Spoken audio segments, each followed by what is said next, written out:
दोस्तों, बहुत से लोग कंफ्यूज हैं कि प्रदोष व्रत कब है, 22 तारीख को या 23 तारीख को। तो दोस्तों, हम आपको बता दें, प्रदोष व्रत 22 तारीख को ही मनाया जाएगा। बहुत से लोग आपको कंफ्यूज कर रहे हैं। फिर दोस्त, कल 23 तारीख को है, तो यह गलत है। हम आपको प्रदोष काल की संपूर्ण जानकारी इस वीडियो के माध्यम से देंगे। आपको बताएंगे प्रदोष काल में आपको पूजा कैसे करनी चाहिए, प्रदोष काल की संध्या के समय क्या करना चाहिए, और आपके साथ में सही और सटीक मंत्र भी बताएंगे, जिससे जो भी भक्तगण प्रदोष काल में भोले शंकर की आराधना करता है तो उसे सही फल प्राप्त हो। आइए जानते हैं प्रदोष काल कब आरंभ हो रहा है और कब समापन है।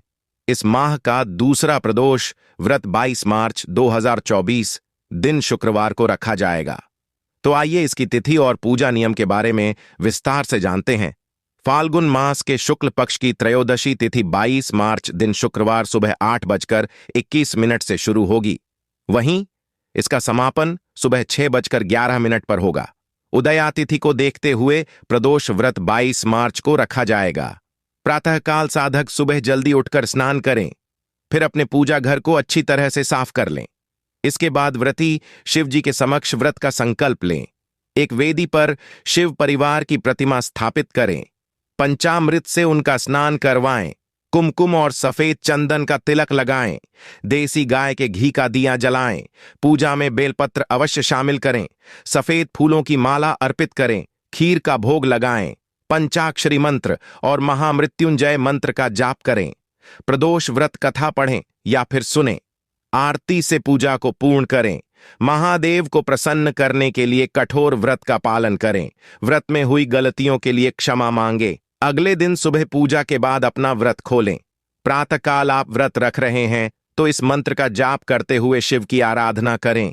आप जो भी संकल्प लेकर इस व्रत का आरंभ करेंगे उसका फल आपको अवश्य प्राप्त होगा। मंत्र इस प्रकार: पुरुषाय विद्महे महादेवाय धीमहि तन्नो रुद्रः प्रचोदयात्।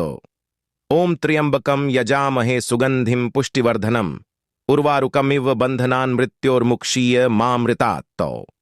अब मैं प्रदोष काल की आपको कथा सुनाने जा रहे हैं। बड़े ध्यानपूर्वक इस कथा का श्रवण कीजिए, जिससे भक्तों को अच्छे प्रणाम प्राप्त होते हैं। प्राचीन काल में एक गरीब पुजारी हुआ करता था।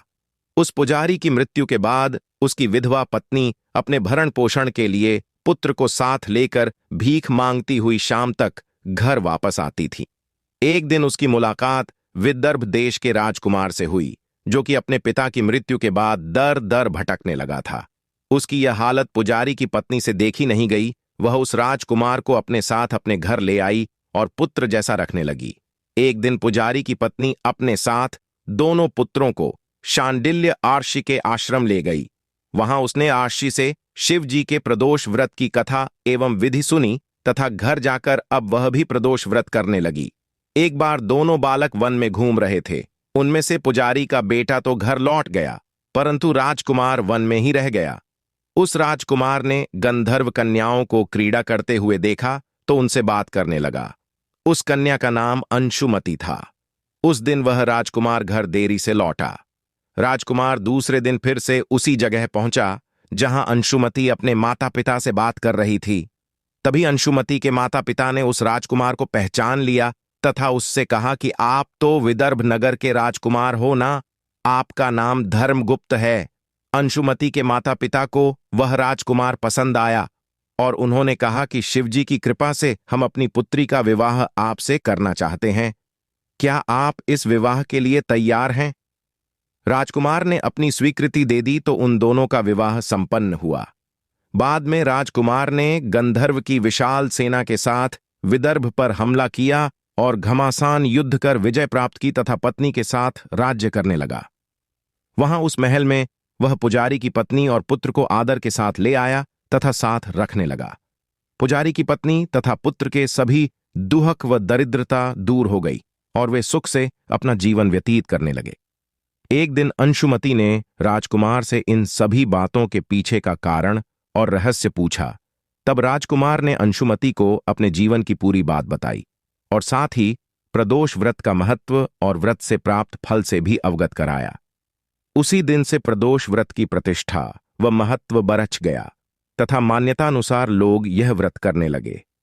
कई जगहों पर अपनी श्रद्धा के अनुसार स्त्री पुरुष दोनों ही यह व्रत करते हैं।